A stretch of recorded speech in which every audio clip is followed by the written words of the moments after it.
दोबारा से महिलाओं का शुद्धिकरण हो? आप ये चाहते हो कि दोबारा से महिलाओं को पढ़ने का अधिकार ना दिया जाए? आप वो देश भारत बनाना चाहते हो? क्या आप ये चाहते हो कि शूद्रों को अगर वेद पढ़े तो उनके उबलता हुआ तेल डाल दें? आप ये चाहते हो? क्या आप ऐसा देश चाहते हो कि जहां खीर से बच्चे पैदा हो? क्या आप ऐसा देश चाहते हो जहां पे मैल से बच्चे पैदा हो जाते हैं? कि अगर 2024 में यही आरएसएस और यही भाजपा दोबारा आती है तो हमें डर है कि महिलाओं को दोबारा बाल विवाह की तरफ दोबारा धकेल दिया जाएगा। हमें पढ़ाई तो दूर, हमारी जो है शादी कर दी जाएगी, और अगर हम विधवा हो जाएंगे तो हमें बाल कटवा के मुंडवा के रो रो के अपने घर में दोबारा से वही दिन हमारे वापस आ जाएंगे। फिर कोई नई सावित्रीबाई फुले, नई फातिमा शेख, नई ज्योतिबा फुले, नए बाबा साहब भीमराव अंबेडकर, पेरियार, ललाई सिंह यादव फिर पैदा होंगे और हजारों साल फिर लगेंगे, और फिर जाके फिर हम जो है दोबारा जो है अपनी आजादी पा पाएंगे। तो ये सब के सोचने का विषय है कि लोकतंत्र की हत्या इतनी निर्ममता से और इतनी जल्दबाजी में क्यों की जा रही है कि राहुल गांधी की या तो पदयात्रा से पहले राहुल गांधी को पप्पू घोषित किया, अब वो काम कर रहा है तो उसके काम से के डर से आप लोग क्या उसको जो है कि कहीं ये आगे कुछ ना बढ़ जाए और ना बढ़ जाए, तो आप उसका सामना नहीं कर पा रहे हैं, इसीलिए आपने उसका अपने रास्ते में से कांटे को हटा दिया है। या तो ये सिद्ध होता है, या ये जो आपके काले कारनामे हैं, जो अपने लोगों को आप जो हिंडनबर्ग ने जो रिपोर्ट दी है अडानी के लिए कि उसका मुद्दा सामने ना आए। देखिए, पार्लियामेंट किस लिए होती है? विपक्ष किस लिए होता है? कि देश में कुछ भी गलत हो रहा है तो पार्लियामेंट में उस पर क्वेश्चन किया जाए गवर्निंग पार्टी से कि आपके यहाँ ऐसा क्यों हो रहा है, आप उसको शेक क्यों दे रहे हो, लेकिन आप उसका जवाब देने की बजाय मुझे सस्पेंड कर देंगे, मेरी सदस्यता रद्द कर देंगे, तो विपक्ष तो बोल ही नहीं पाएगा। तो ये दुर्भाग्य है कि हम एक डेमोक्रेटिक उसमें कंट्री में जी रहे हैं या हिटलरशाही तानाशाही में जी रहे हैं, ये स्पष्ट करना पड़ेगा मोदी सरकार को। और आपको मैं एक बात और बता देती हूँ कि अगर मोदी सरकार अगर इतना ही जो है फास्ट ट्रैक से काम करती है तो निर्भया कांड दिल्ली में हुआ, ये निर्मम हत्याएं, बलात्कार होते जा रहे हैं, हत्याएं होती जा रही है, लेकिन उसके बावजूद भी अपराधियों के, बलात्कारियों के हौसले बुलंद हो रहे हैं, उन पे क्यों नहीं एक्शन होता तुरंत? क्यों महिलाएं 50% इस देश की आज भी अपनी सुरक्षा के लिए जो है तार अभी एक नई नवेली यूपी में ही नवेली दुल्हन के लिए साथ जो है रेप हुआ और उसकी जो है दुर्दशा जो है ना आपके सामने है ये सब, तो उस पर कोई फास्ट ट्रैक एक्शन क्यों नहीं होता? कोई कोर्ट क्यों नहीं एक्शन लेती इन बलात्कारियों के खिलाफ? तो राहुल गांधी के खिलाफ जो ये एक्शन लिया गया है, उनकी सदस्यता रद्द की गई है, उन पे जो है ना जो आप माफी जो लोग मांग रहे हैं, ये लोकतंत्र की हत्या करने के लिए मांग रहे हैं। देखिए, 4 स्तंभ होते हैं, लेकिन 4 स्तंभ तो हमने गिनवा दिए, लेकिन 4 स्तंभ का आधार किसी भी बिल्डिंग के जो पिलर है वो किसी ना किसी बेस पे रखे होते हैं। तो जो हमारा डेमोक्रेटिक कंट्री है इसके 4 पिलर हैं। 4 पिलर आपको बताइए, लेकिन पिलर खड़े किस पे होंगे? ये पिलर खड़े होंगे जनता पर।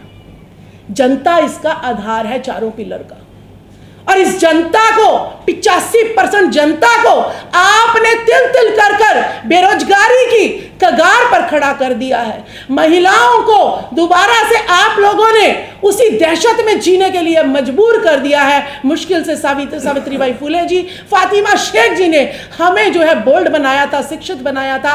हम जो है बाबा साहब अंबेडकर जी, साहू जी महाराज जी, वीपी सिंह जी के जरिए हमें आरक्षण मिला, हम नौकरियों में आई। लेकिन आज जो दहशत हम देख रहे हैं, अपनी बेटियों को, अपनी बहनों को ये नहीं कह सकते कि आप रात को जाइएगा, कहीं की भी कवरेज कर लीजिएगा। ये आज़ादी आज भी मुझे नहीं मिली है। बेटी पढ़ाओ बेटी बचाओ का नारा गलत है। मैं ना बीजेपी के खिलाफ हूँ, ना किसी, मैं सिर्फ नेताओं के खिलाफ हूँ जो भ्रष्टाचार को, जो बलात्कार को, और जो लोकतंत्र को, और जो संविधान की हत्या करने में लगे हुए हैं। मैं उन सारे नेताओं के खिलाफ हूँ। अगर एक्शन लेना है तो सबके खिलाफ इलेक्शन लो। जितने भी क्रिमिनल बैठे हैं, सारे क्रिमिनल्स को, मैं खुद इलेक्शन लड़ चुकी हूं। मैं एक सरकारी नौकरी पर थी और राजकुमार सैनी जी की पार्टी से मैंने सोनीपत लोकसभा से चुनाव लड़ा। देखिए, आपको ईमानदार नहीं चाहिए, आपको टीचर नहीं चाहिए। अगर मैं कोई क्रिमिनल होंगी, मेरे पास पैसा होगा तो वोट खरीद सकती हूं मैं, ईवीएम में अपने जो है कितने भी घोटाले करवा सकती हूं मैं। तो मेरे पास जो है पैसा कैसे आएगा 2 नंबर का जब मैं गलत काम करूंगी? यानी आपको नेता बनना है तो पहले भ्रष्टाचारी होना पड़ेगा। तो ये सिस्टम बदलना पड़ेगा। ये सिस्टम सभी पार्टियां अपना रही हैं और 2024 में भी अगर यह विपक्ष एक नहीं हुआ, अपने अपने स्वार्थ में, कभी ब्राह्मणवाद हावी हो रहा है, कभी पूंजीवाद हावी हो रहा है, कभी परिवारवाद हावी हो रहा है, इस जनता को कितने वादों में आप जो है पीटोगे? हमें यह समझ नहीं आ रहा है। तो इन सारे वादों से आपको ऊपर उठना पड़ेगा। परिवारवाद से, जातिवाद से, सारी पार्टियां जातिवाद में लगी हुई हैं। जातिवाद से ऊपर उठिए। धर्म के नाम पर राजनीति नहीं कीजिएगा। राजनीति करनी है तो योग्यता के नाम पर कीजिए। शिक्षा मंत्री जिसका शिक्षा से दूर दूर तक कोई लेना नहीं देना नहीं है, चाहे वह आपके किसी भी पार्टी के शिक्षा मंत्री हो, मैं शिक्षा विभाग से रिलेटेड हूं, इसीलिए मैं उनका टॉपिक उठाया है। तो मेरा यही कहना है कि ये सोशल मीडिया वाले भी, मैं आपको एक बात बताती हूं, अपनी व्यूअर्स बढ़ाने के चक्कर में कोई गलत खबर कि भाई गलत खबर से इससे जो है मुझे पैसे मिल रहे हैं, वो गलत खबर आपकी आने वाली पीढ़ी का, आज तो आपको पैसे मिल रहे हैं लेकिन आपकी आने वाली पीढ़ी का रोजगार भी छीनेगी, उसका सम्मान भी छीनेगी, उसका मान भी छीनेगी और वोट का अधिकार भी छीनेगी। तो इसीलिए आप लोगों से भी अपील है मेरी कि आप जो है सही खबर के साथ खड़े होइए, चाहे आपको व्यूअर्स कम मिले या ज्यादा मिले। राजकुमार सैनी जी की रथ यात्रा, चौथे चरण की रथ यात्रा खत्म हो गई है, 5वें चरण की उनकी रथ यात्रा चल रही है। वो गली बाजार चौराहों पर सिर्फ और सिर्फ वो डाटा लेके जा रहे हैं कि देखिए, हिंदुत्व के नाम पर आपकी वोट तो ली जा रही है लेकिन गवर्नर आपके नहीं, सुप्रीम कोर्ट, हाई कोर्ट में जजेस आपके नहीं। आपको जब सीएम बनाना होता है तब आपके लोग नहीं मिलते हैं इनको। आईएएस आईपीएस बनाना होता है तो 314 बच्चे ओबीसी के जो हैं आपने जो है क्रीमी लेयर लगा के हटा दिए। ये क्या है? ये इस देश के लोकतंत्र की हत्या है या नहीं है? तो हम तिल तिल करके आप नौकरियों में मार रहे हो, जो आपके लिए सवाल उठा रहे हैं, आपसे प्रश्न पूछ रहे हो, उनको खत्म कर रहे हैं। तो ये देश जो है, मैं तो खुद सोच रही थी कि बाहर के देशों में मुझे जाना चाहिए और उनसे अपील करनी चाहिए कि भारत में आज भी महिलाएं 4 वर्ण बनाए गए, ब्राह्मण, वैश्य, क्षत्रिय, वैश्य और शूद्र, और महिलाएं तो शूद्र से नीचे भी आती है। ये आज भी पैरों की जूती है, चाहे वो पढ़ी लिखी महिला क्यों ना हो। ये सब हम फील करते हैं। तो हम चाहते हैं कि अगर मेरे देश में ऐसी कोई सरकार नहीं बनती है तो हमें मजबूरन महिलाओं को भी बाहर के देशों में जाके ये कहना पड़ेगा कि हम भारत में सुरक्षित नहीं है। तो राहुल गांधी पे क्या करो ना, हमारी भी सदस्यता। मैं सस्पेंड हो चुकी हूँ अपनी नौकरी से। जब नौकरी खो दी, आप क्या मेरे जीवन ले लोगे? जगदेव प्रसाद कुशवाहा जी की, जिन्होंने कहा कि 10 का शासन 90 पर नहीं चलेगा, नहीं चलेगा।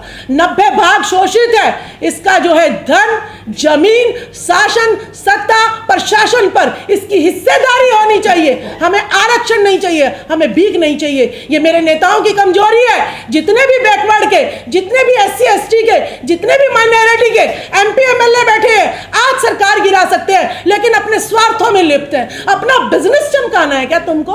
अपने जनता की लाशों पर आप अपने बच्चों के लिए महल खड़ा करना चाहते हो? अगर आप लोग एक नहीं हुए, हम नहीं चाहते किसी की सरकार गिरे, आप सबका हिस्सा सबको दिलवा दीजिएगा।